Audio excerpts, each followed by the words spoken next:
بسم اللہ الرحمن الرحیم۔ السلام علیکم ورحمۃ اللہ وبرکاتہ۔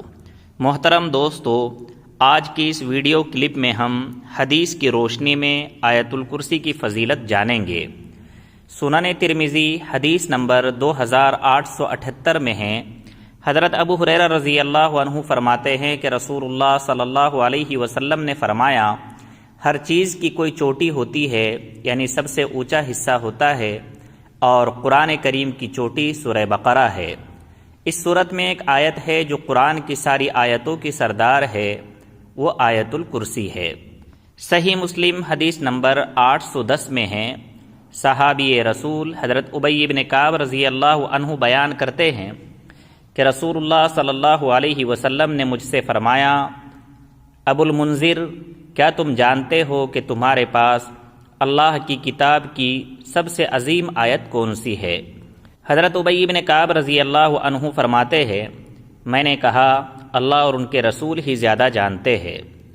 رسول اللہ صلی اللہ علیہ وسلم نے دوبارہ پوچھا، ابو المنذر، کیا تمہیں معلوم ہے کہ اللہ کی کتاب کی کون سی سب سے زیادہ عظمت والی آیت تمہارے پاس ہے؟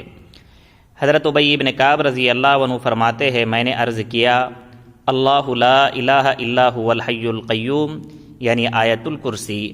آپ صلی اللہ علیہ وسلم نے میرے سینے پر ہاتھ مارا اور فرمایا، لیہنک العلم ابا المنذر، ابو المنذر، تمہیں علم مبارک ہو۔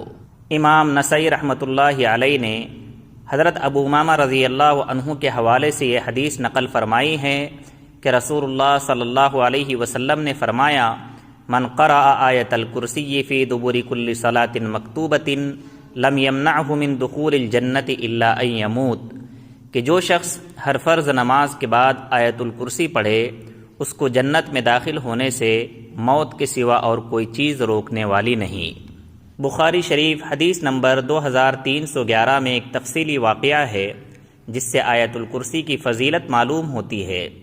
حضرت ابو ہریرہ رضی اللہ عنہ فرماتے ہیں کہ رسول اللہ صلی اللہ علیہ وسلم نے مجھے صدقہ فطر کی نگرانی کے لیے مقرر فرمایا۔ ایک شخص آیا اور وہ اپنے کپڑے میں کھانے کی چیزیں بھرنے لگا۔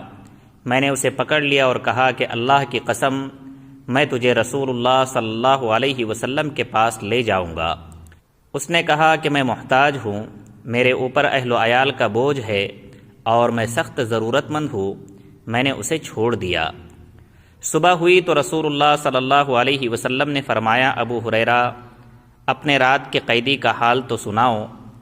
میں نے عرض کیا، اللہ کے رسول، جب اس نے کہا کہ وہ سخت ضرورت مند ہے اور عیالدار ہے تو میں نے رحم کرتے ہوئے اسے چھوڑ دیا۔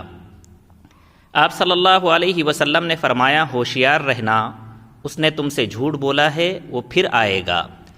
رسول اللہ صلی اللہ علیہ وسلم کے فرمان کی وجہ سے مجھے یقین ہو گیا کہ وہ دوبارہ آئے گا، چنانچہ میں طاق میں لگا رہا۔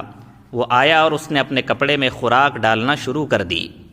میں نے اسے پکڑ لیا اور کہا کہ تجھے ضرور رسول اللہ صلی اللہ علیہ وسلم کی خدمت میں پیش کروں گا۔ وہ کہنے لگا، مجھے چھوڑ دو، میں بہت محتاج ہوں اور مجھ پر بال بچوں کی ذمہ داری کا بوجھ ہے، اب میں آئندہ نہیں آؤں گا۔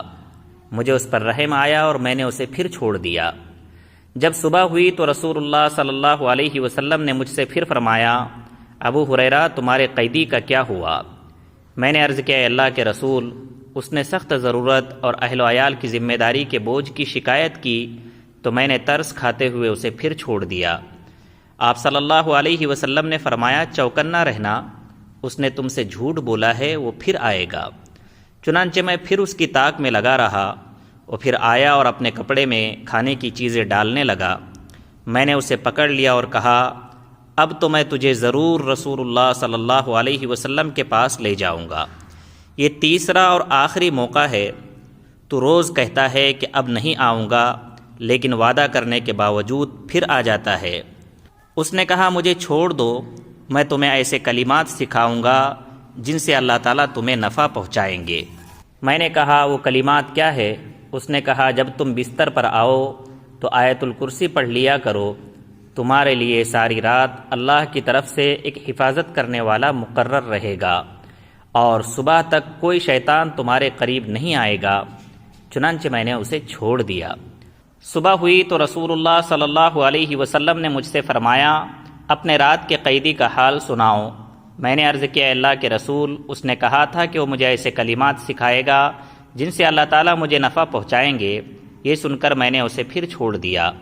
آپ صلی اللہ علیہ وسلم نے فرمایا وہ کلمات کیا ہے؟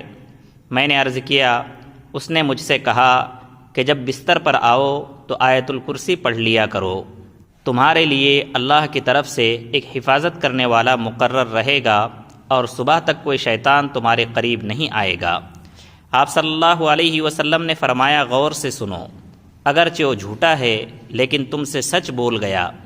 ابو ہریرہ، کیا تمہیں معلوم ہے کہ تم 3 راتوں سے کس سے باتیں کر رہے تھے؟ میں نے کہا نہیں۔ آپ صلی اللہ علیہ وسلم نے فرمایا وہ شیطان تھا۔